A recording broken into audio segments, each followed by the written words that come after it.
Selamat pagi pemirsa TV One dimanapun Anda berada, salam sehat selalu. Kembali kami hadir pagi ini dalam program Inspirasi Pagi dan seperti biasa pula kami akan mengajak Anda untuk bisa menyimak perbincangan kami atau diskusi kecil kami tentang satu tema yang tengah hangat di tengah masyarakat. Dan pagi ini temanya adalah Polri, presisi berantas sindikat IMEI ilegal. Sudah hadir 3 narasumber kami pada pagi ini dan 1 narasumber tersambung via Zoom. Oleh karena itu kami akan mengajak Anda untuk bisa menyapa terlebih dahulu narasumber kami yaitu Direktur Tindak Pidana Siber Bareskrim Polri, Bapak Brigjen Pol Adi Vivit Agustiadi Bahtiar SIK Mhum MSM yang sudah terhubung melalui layanan Zoom. Selamat pagi Pak Adi Vivit. Selamat pagi, Mas Cesar. Salam sehat, Pak ya. Salam sehat selalu. Siap. Kita akan membahas tentang yang namanya sindikat IMEI ilegal. Tapi terlebih dahulu, Pak, saya akan memperkenalkan 2 narasumber yang juga sudah bergabung bersama saya pagi ini. Selamat pagi untuk Bapak Profesor Dr. Arbetus Wahyu Rudanto, MSI, Komisioner Kompolnas. Pagi, Pak Wahyu. Pagi, Mas Sehat, Pak ya? Sehat, Alhamdulillah. Siap, Pak. Dan juga Bapak Priyadi Arinugroho STMT, Direktur Industri Elektronika dan Telematika Kemenperin. Selamat pagi Pak Priyadi. Selamat pagi Mas. Selamat pagi. Dan pemirsa, sebelum kami berbincang dengan para narasumber, Anda juga harus tahu ya, satu berita yang begitu penting ini, yaitu Bareskrim Polri mengungkap pendaftaran fasilitas sistem registrasi nomor identitas peralatan bergerak internasional atau International Mobile Equipment Identity atau IMEI ilegal pada aplikasi Centralized Equipment Identity Register atau SHARE.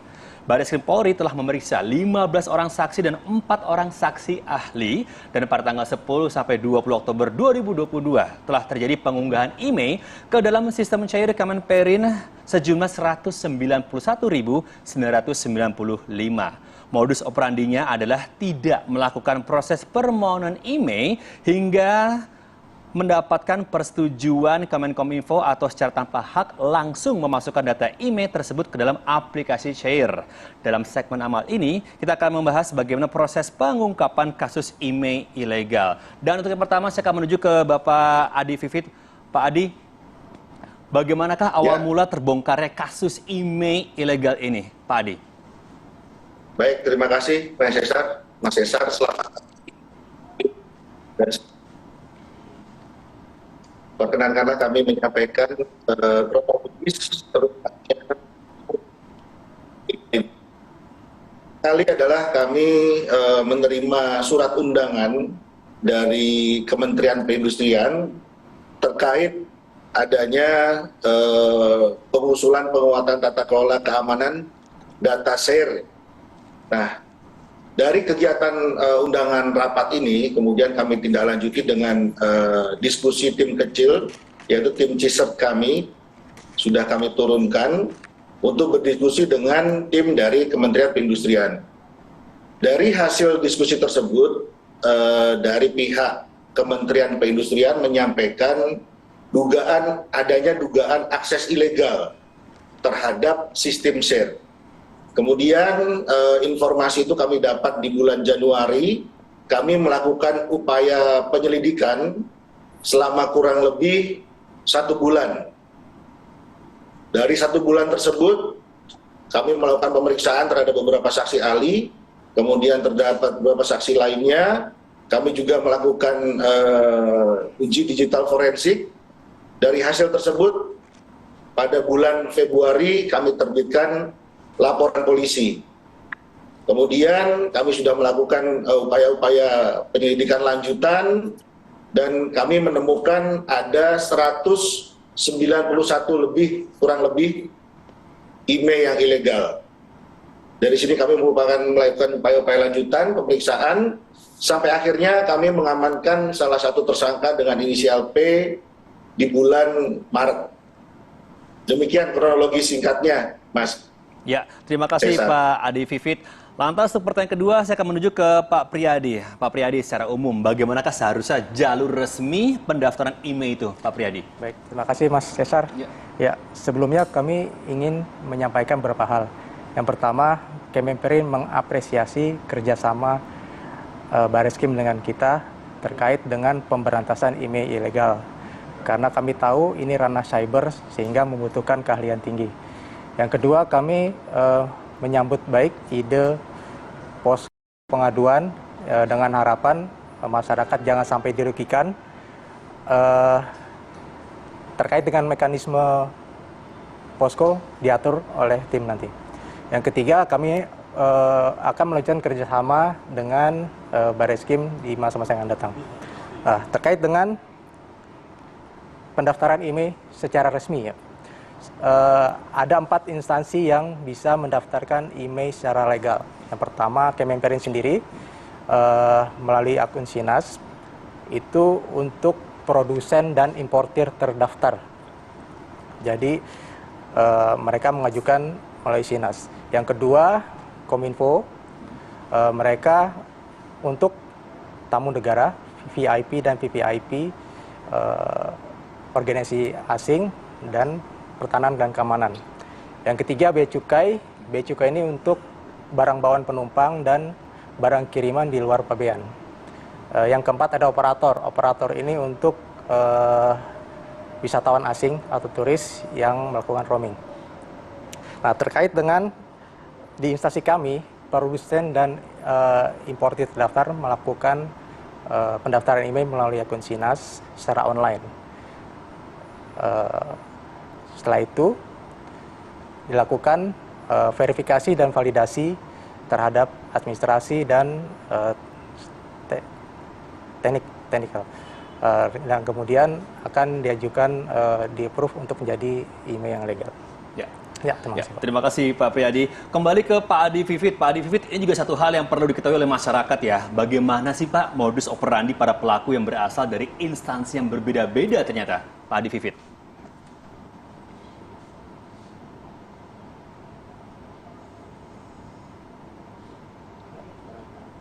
Ya. Oke. Ya. Oke. Sembari menantikan jawaban dari Pak Adi Vivit, saya akan kembali ke studio terlebih dahulu untuk Pak Wahyu. Pak Wahyu, bagaimana Anda melihat peran Polri dalam pengungkapan kasus IMEI ilegal ini, Pak Wahyu? Terima kasih Mas Cesar. Ya. Jadi kami Kompolnas selaku lembaga negara yang dibentuk untuk mengawasi Polri sebagai pengawas eksternal, memberikan apresiasi atas prestasi ini dan atas sinergi antara Polri dengan kementerian lain. Karena begini, tugas polisi itu yang terutama itu kan memberikan jaminan rasa aman. Ya. Nah, ini outputnya. Lalu outcome-nya adalah mewujudkan perasaan aman. Jadi ada jaminan rasa aman, dan itu tugasnya polisi. Ya. Ketika ada problem di masyarakat, polisi harus proaktif. Ya. Dan saya kira yang sudah dilakukan oleh Polri dalam hari ini Direktorat Cyber dengan proaktif dengan Kementerian Perindustrian itu sangat bagus, karena persoalan IMEI itu persoalan yang di mata publik hal yang sering terdengar. Betul. Karena sekarang itu handphone itu mulai orang yang sangat atas sampai paling bawah, semua orang kenal handphone, kenal IMEI. Yeah. Sekarang ada IMEI ilegal. Jadi ini jadi bingung ini. Yeah. Kalau kemudian tidak ada solusi menangani yang ilegal, masyarakat tambah bingung. Yeah. Dan saya kira bentuk langkah yang dilakukan oleh Polri dalam hari ini Direktorat Cyber dan kemudian ini harus kita apresiasi, karena kalau ini nggak dilakukan tentu nanti ada korban-korban yang lain yang tentu lebih akan parah, dan itu mengakibatkan dampak masyarakat merasa tidak aman, dan itulah tugas polisi. Betul. Ya. Apalagi ketika masyarakat membeli handphone baru, varian terbaru, model baru, ini aman, legal atau tidak, gitu Pak ya? Varian itu tiap hari ada terus ya. Betul Pak. Ya. Kembali ke Pak Adi Vivit, semoga kita sudah terhubung kembali. Pak Adi Vivit, pertanyaan buat Bapak adalah bagaimana modus operandi para pelaku yang ternyata berasal dari instansi yang berbeda-beda, Pak Adi? Ya. Pak Adi? Bapak masih bergabung bersama kami kah? Ya. Oke, baiklah pemirsa, jangan kemana-mana karena perbincangan kami di Polri Presisi akan segera kembali. Tetaplah di tempat Anda.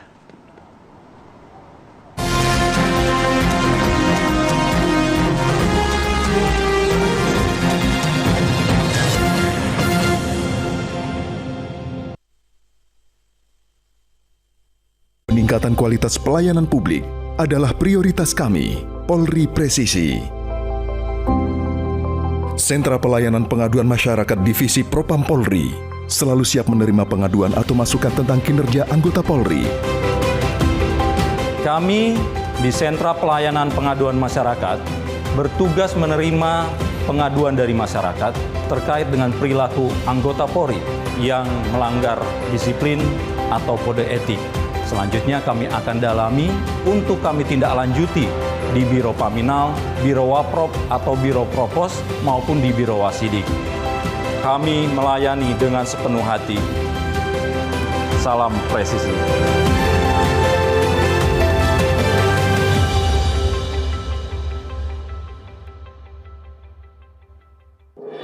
Peningkatan kualitas pelayanan publik adalah prioritas kami, Polri Presisi. Sentra Pelayanan Pengaduan Masyarakat Divisi Propam Polri selalu siap menerima pengaduan atau masukan tentang kinerja anggota Polri. Kami di Sentra Pelayanan Pengaduan Masyarakat bertugas menerima pengaduan dari masyarakat terkait dengan perilaku anggota Polri yang melanggar disiplin atau kode etik. Selanjutnya kami akan dalami untuk kami tindak lanjuti di Biro Paminal, Biro Waprop atau Biro Propos maupun di Biro Wasidik. Kami melayani dengan sepenuh hati. Salam presisi.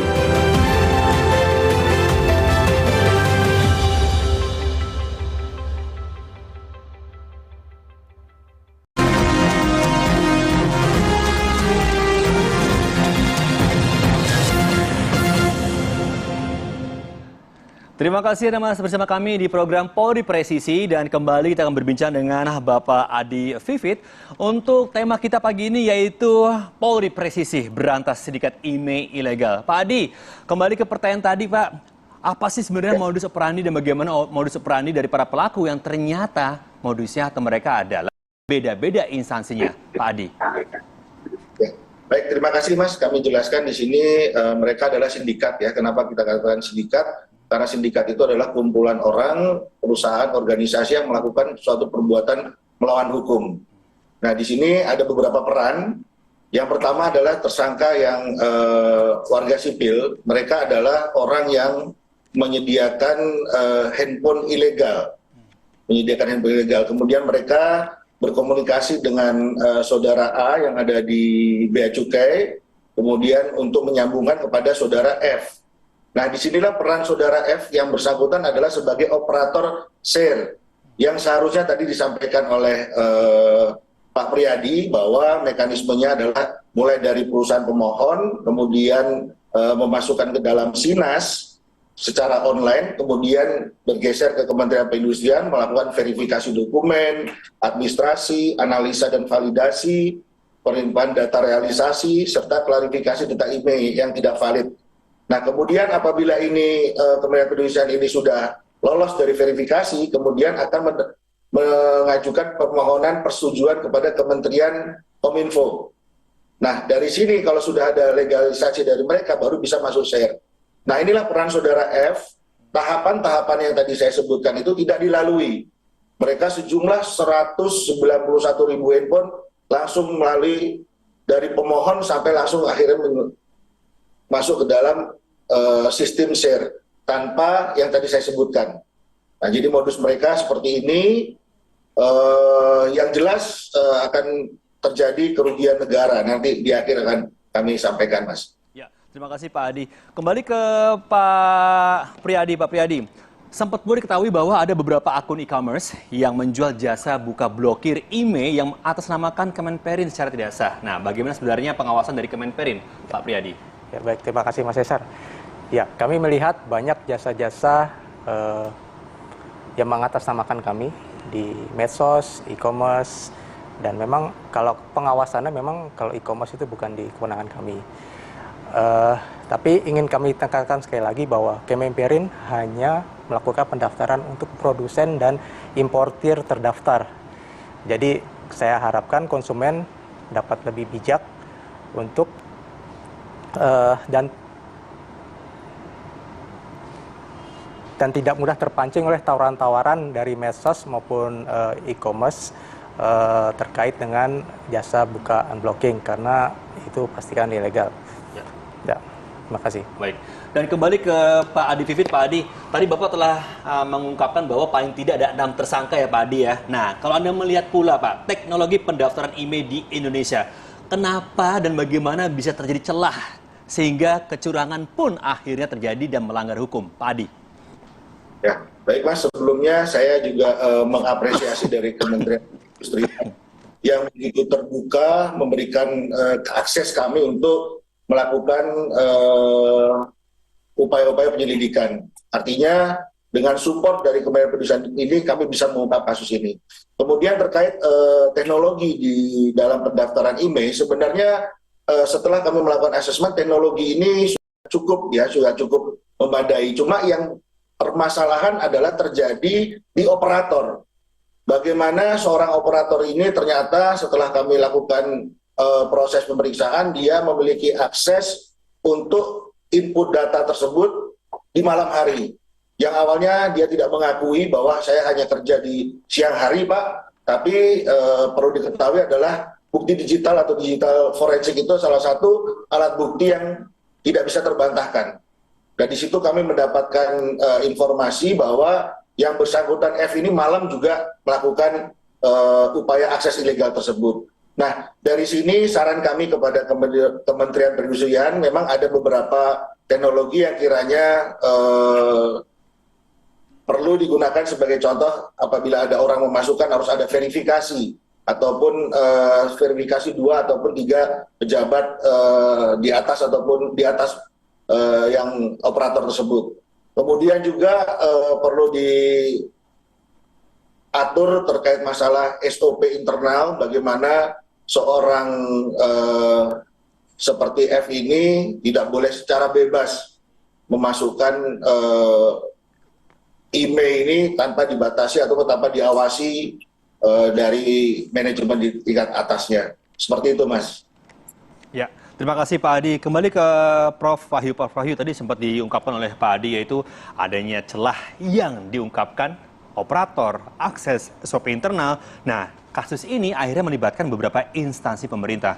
Menurut Bapak, bagaimana seharusnya Polri bertindak terkait pula dengan yang terjadi di masyarakat? Prof. Ya, terima kasih. Inilah pentingnya sinergitas. Karena Polri tidak bisa bekerja sendiri, tadi oleh Pak Suryadi disebutkan, ini kan banyak kewenangan, yang produk itu Kemenperin, e-commerce kementerian lain, nanti urusan mungkin perdagangan kementerian lain dan sebagainya. Ini dan modus-modus tidak pidana itu semakin berkembang dengan era sekarang ini. Jadi saya kira yang dilakukan Polri ini sudah benar, dan Kompolnas akan mendorong dan mengawal ini terus, karena semakin Polri kreatif dan aktif untuk melakukan pengembangan modus-modus baru, maka masyarakat akan semakin merasa aman, dan yang penting lagi adalah literasi kepada publik. Media tentu TV One secara rutin menyampaikan, tapi literasi pada publik ini penting, karena tadi ada disebutkan tahu-tahu ada WA masuk, harus ada update email dan sebagainya. Ini kan masyarakat banyak yang tahu, terutama yang mohon maaf yang dari kalangan pendidikan menengah ke bawah. Ini dia main pencet aja. Jadi yang dilakukan oleh Polri dengan interinstansi ini menjadikan memang kerja Polri memang tambah berat, tetapi saya kira dengan keniatan serius tadi Pak Adi selaku Disiper menunjukkan bagaimana koneksitas dengan kementerian lain, itu kan menunjukkan ada upaya Polri untuk memberikan tadi jaminan rasa aman, sehingga nanti mewujud rasa aman itu sudah muncul. Saya kira sinergisasi harus terus dibangun, karena memang problem di Indonesia ini jangan sampai terjadi ekosektoral. Ekosektoral itu muncul karena ini kewenangan kan banyak. Nah, polisi ini ada di ujung nih. Ini banyak, sehingga memang tugas berat ini saya kira dengan Polri presisi ini menjadi tantangan bagi Polri untuk semakin menunjukkan bahwa memang niat untuk melakukan tugas pokoknya yang benar, sehingga kepercayaan publik akan semakin naik. Itu kita Kompolnas terus mendorong terus dan mengawal, karena memang misi kami kan menjadikan Polri ini mandiri dan profesional. Itu yang kami lakukan ya. Ya. Sekalipun ini adalah tugas yang begitu berat, tapi bukannya tidak mungkin Pak ya, apalagi dengan adanya peran dari masyarakat yang begitu aktif ya. Pemirsa, kami akan segera kembali tentunya program Polri Presisi. Tetaplah di tempat Anda.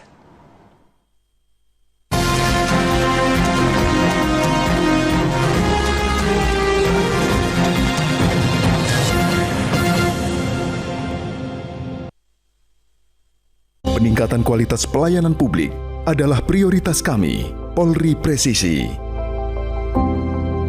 Sentra Pelayanan Pengaduan Masyarakat Divisi Propam Polri selalu siap menerima pengaduan atau masukan tentang kinerja anggota Polri.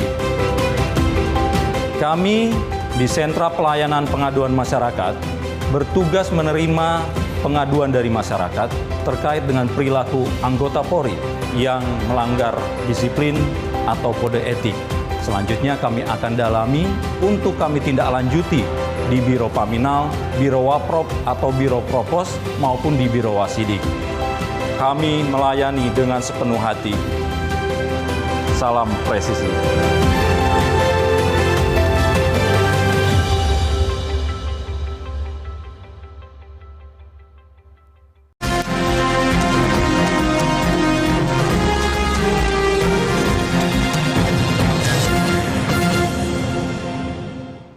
Anda masih menyaksikan Polri Presisi dengan tema Berantas Sindikat IMEI Ilegal. Berikutnya kembali saya akan berbincang dengan Bapak Adi Vivit. Pak Adi, Polri membekukan sekitar 191.000 handphone atau telepon seluler.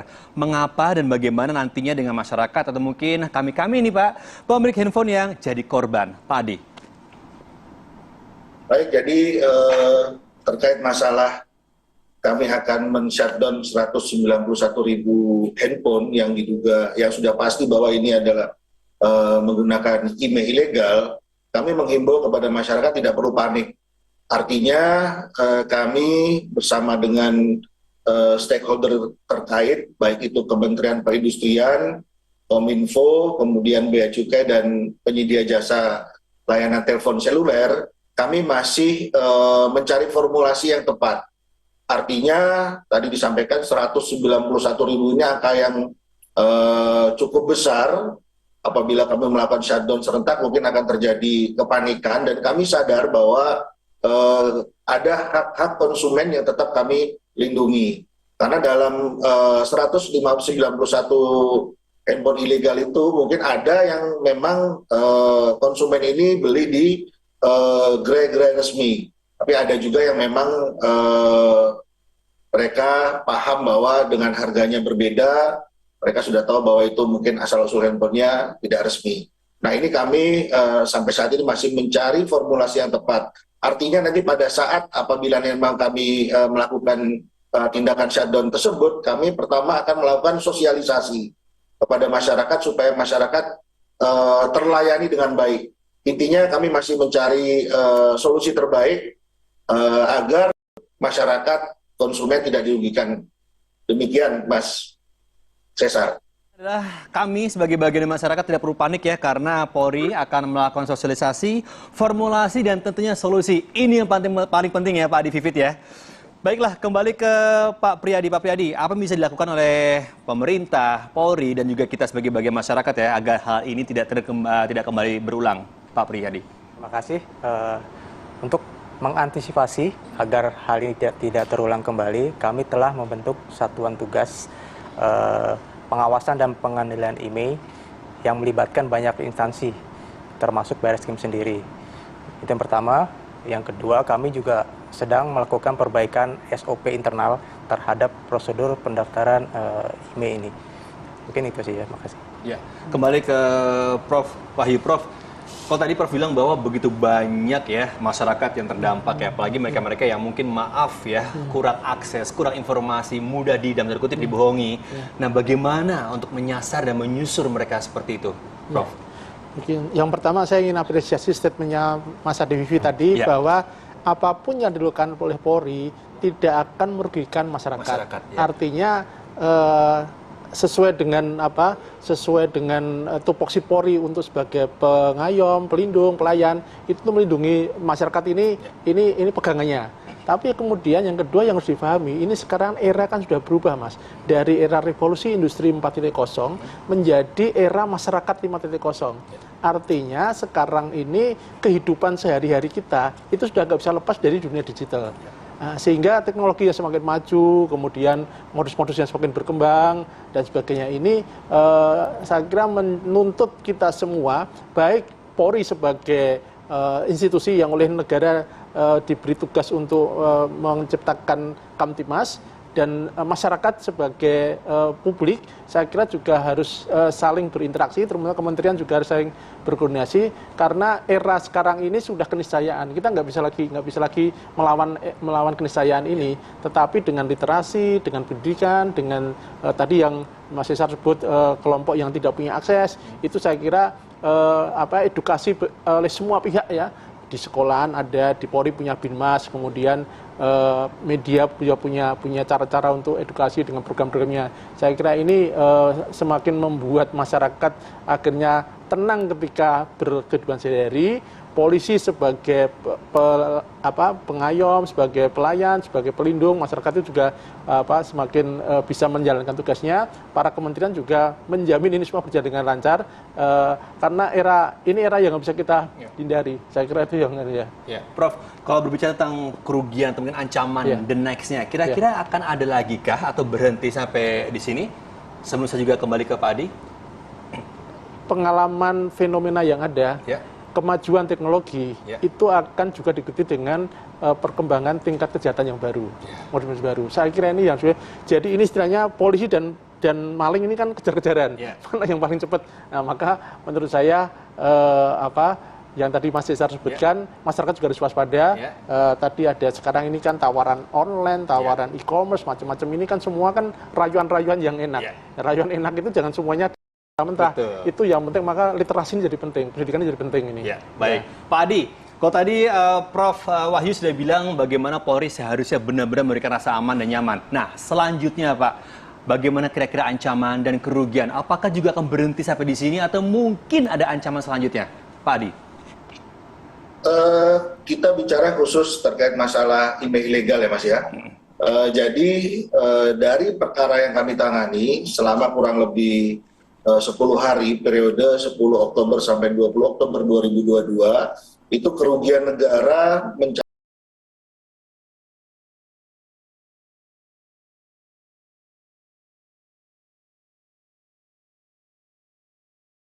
potensi ya, ini kami sampaikan kerugian negara kurang lebih 353 miliar 700 sampai di sini tidak.